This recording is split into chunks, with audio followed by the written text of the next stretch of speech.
Right, welcome back guys. It's not raining. Right, Narrowboat electrician here, or one of them.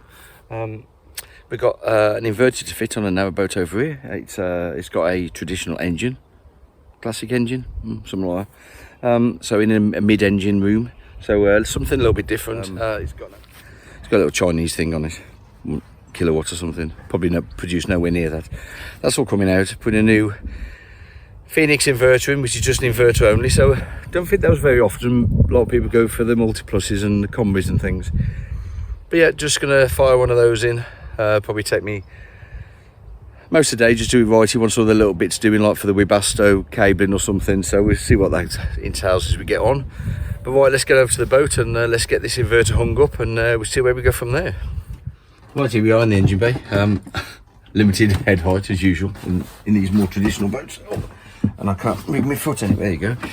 So yeah, I've just put the bracket on here for the inverter, which is on the back deck just there. We'll cover that a bit more in a minute. Yes, this tongue and groove is only the thin stuff, so I'm gonna have to put a batten on the back. Don't have to, but I'm gonna. Very nice engine bay, by the way. Just take you around there in a second. It's a very nice Russell Newbury engine for you aficionados. Right, let's see if I can get over here to get in the cupboard to put in said batten. Oh, as you can see where those screws are, no good for nothing. Can't leave that like that, can I? And yes, yeah, very nice engine bay.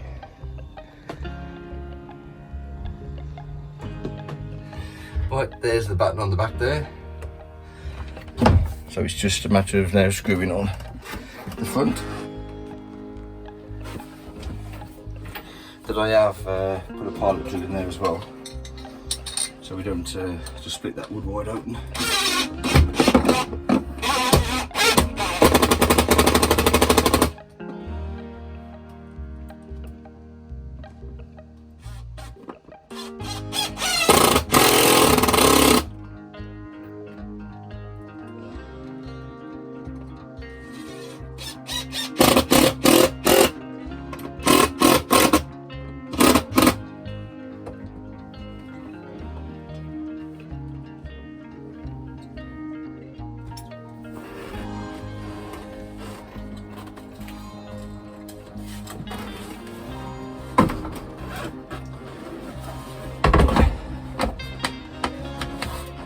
Right, let's start. See if I can sit myself down. Yeah, it's cramped in here. So I have to know. Okay, 12 volt, 2000 VA Phoenix compact. So just an inverter.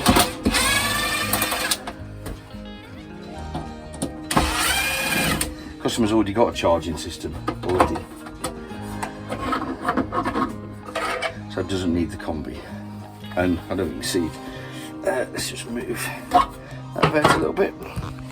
You can see the Chinese inverter that's sat here, 1000 watt.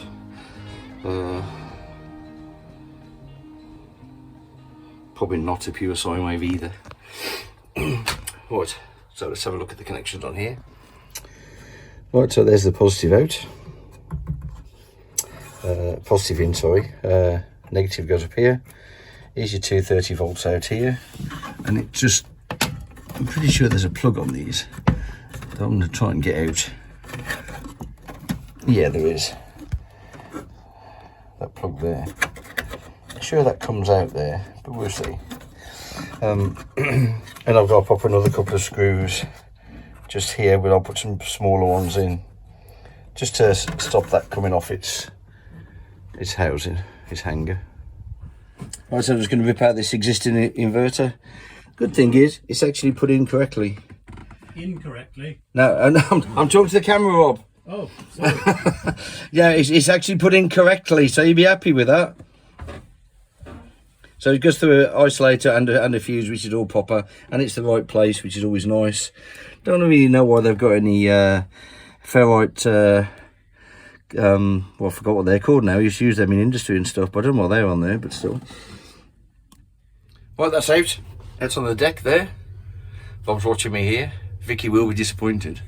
Hi, Vicky. Yeah, Vicky, yeah. Bob's on one of my videos way before you. There you go.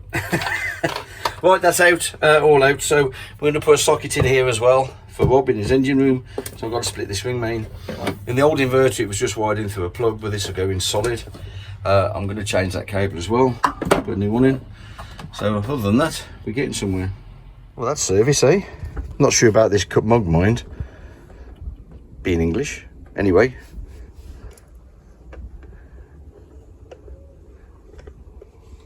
Look at that. Oh, bit dribbly. That'll do. There's probably about a mug full just there. It's like a bucket. Oh, hang on. I don't get this from Vicky, Bob.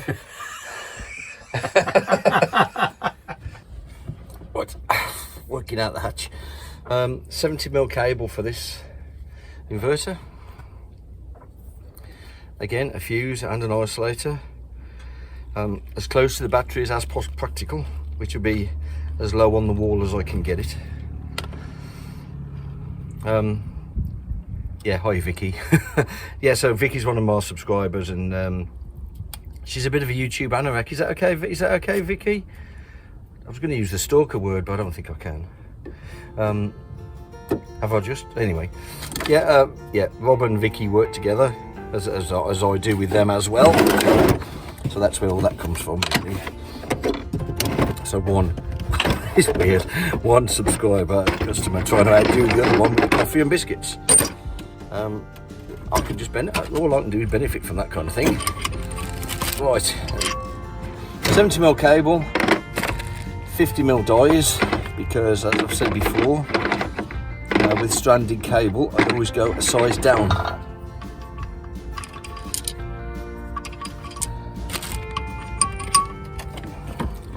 So there's me crimp tool, and now it's 8mm lugs on the fuse, mega fuse, and 8mm on the inverter as well. So at least it's not raining today, that's something. Yeah, got a fair bit of work on again.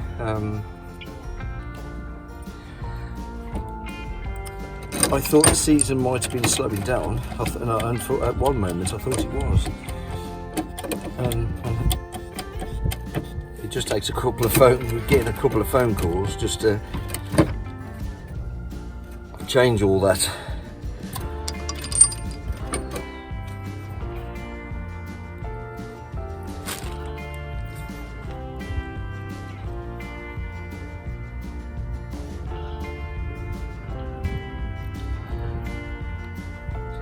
So when I'm crimping these cables on, if the lugs are going like this cable's just going to go straight down, I don't really want to put the lugs like twisted, because then I have to twist the cable to put it on, get them on, which could do some weird things to flexible cable. They could look quite ugly. So try and put the lugs on in the right orientation to make it easier on myself. And there's some coffee left as well. Wow.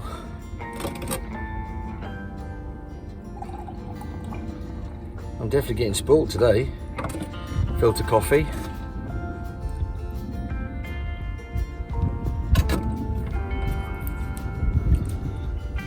Again, insulating these lugs as well helps protect them from corrosion, but also, and I always close the end of the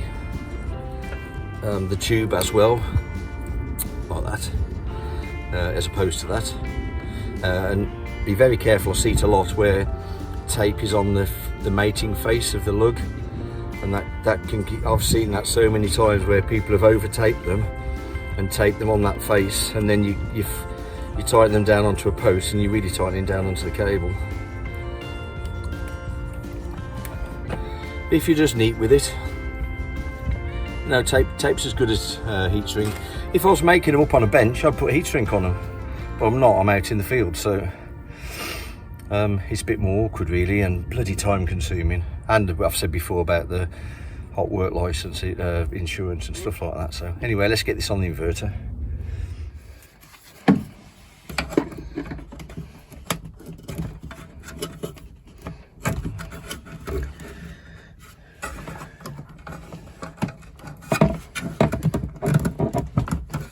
I most likely need 2 hands for that. Oh no, there we go. So there's the positive.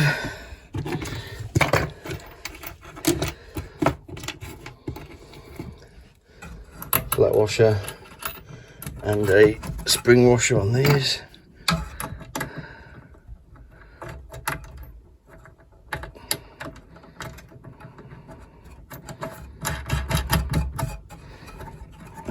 Tighten that up later. Now for the fuse.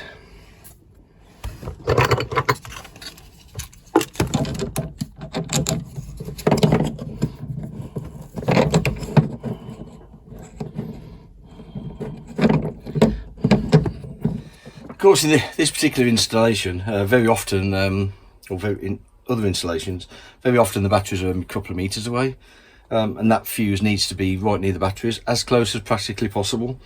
With this particular one, we're not too far above the battery box, so we're far enough above the battery box, because you're not supposed to install these over battery boxes. Reason is there could be hydrogen kicking about. It's a very well ventilated engine room, but I've raised it up so it's not sat. You're not supposed to put them right on top of batteries, which I wouldn't do, but that's the advice. But practically sometimes a bit more difficult. Where would I put it if it weren't by the batteries? I mean, there's nowhere else to put it. So anyway, yeah, so in this case the fuse is sort of in the middle of the cable, just because the cable runs so short. I might change my mind on that a little bit, just bear with me a second. So as all the other videos go, sometime later, it's only a few seconds actually, I have changed my mind. I'm actually going to put that fuse in the battery box, I think. I'm just going to take the lid up, see if I can fit that in the battery box, so I'm even closer, because I'm only really protecting about a foot of cable. So whereas if I put it in the battery box, I'd be protecting all the cable to the isolator and all the way up to the inverter.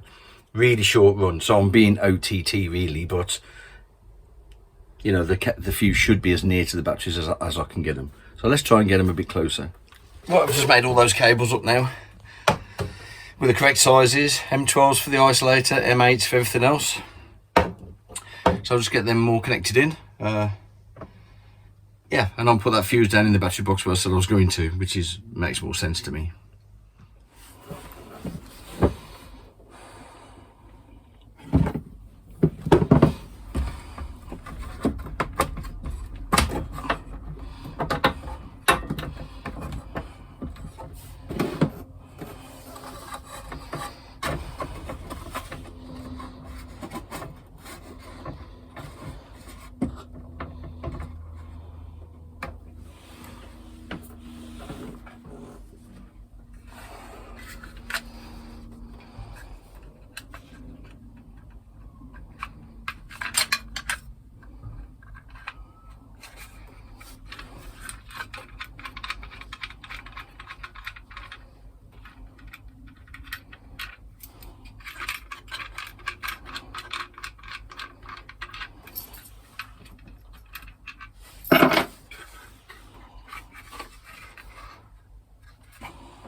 So there's the 12 volt in, down to the isolator and down into the battery box. I will put some sleeving on these in a second. And the mega fuse down to the 2 center batteries. So trying to balance the load a little bit. I'm working on this as we speak. So a few little things really. I need to obviously wire up this RCD. Customer's got an arrangement where he swaps over from shore power to inverter in the bow, which is fine. but I'm just going to change a few little things. So the original box had a couple of holes drilled in it with the cables poked through. I'm going to put some glands in there, I think. Why wouldn't I? Which will be better. And also it looks like the hull is an earth. There is a galvanic isolator, but I can't see any earth point to the hull. So considering I've got to earth the case of the inverter anyway, and 2 earths wouldn't hurt if there is one somewhere, but I can't see one anywhere. So I'm going to pop an earth down to the hull somewhere in the engine bay where it can be easily seen and kept an eye on, because it's a good idea to know where that earth is and make sure it's intact. So right, I'm going to do that. I've got to fit this plate under here as well. So the 2 30 volt cables are glanded, and the 12 volt cables are just sort of spaced by these little U channels. So as you put that case in, it just spans around them. But you gotta make sure you put the cable in there, which I'm going to do now. And also I've got bootlace valves, so I'm not going to just screw them in onto the cables. We'll put some bootlace on there as well. So getting somewhere.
Right, now that's the 230 output into the RCD just here. A socket for when the when the inverter's on. So there's only 230 volt supply when he's offshore. So that works. That's all earthed through and everything, and the case is all earthed. But I just mentioned, I think, I've just been thinking about it. The hull isn't earthed. And because the way the layout of the boat is, a bit much to go into, but basically the inverter's all the way down the boat, the shore power's all the way up the top. So I can't just earth in one place, I'm going to have to do 2. So I'm going to have to put an earth from the inverter chassis down to the hull, which will provide earth to the hull when the inverter's on and off shore power. And I'm also going to have to put an earth at the bow, so when it's plugged in, the earth then will also be earth in the hull. So I've got to earth in 2 points where normally I'd only earth in one place. So I've just been chugging that around in my head. Every boat's different, guys. Okay, so I'm putting this up, get this done, and then I can look at the earthing and stuff, I think. But yeah, we're pretty much there, I think.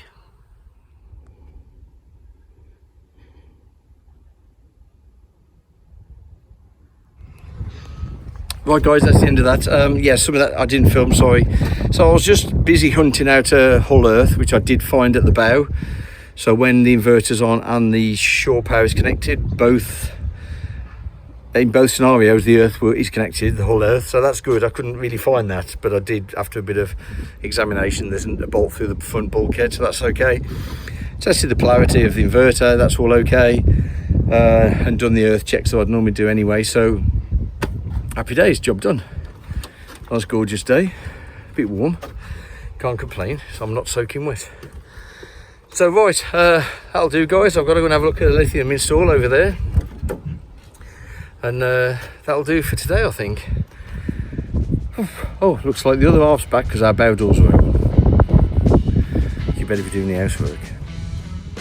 Anyway, controversial. Right guys, I'll see you next time. Thanks for watching. Stay tuned. See ya. Thanks, bye.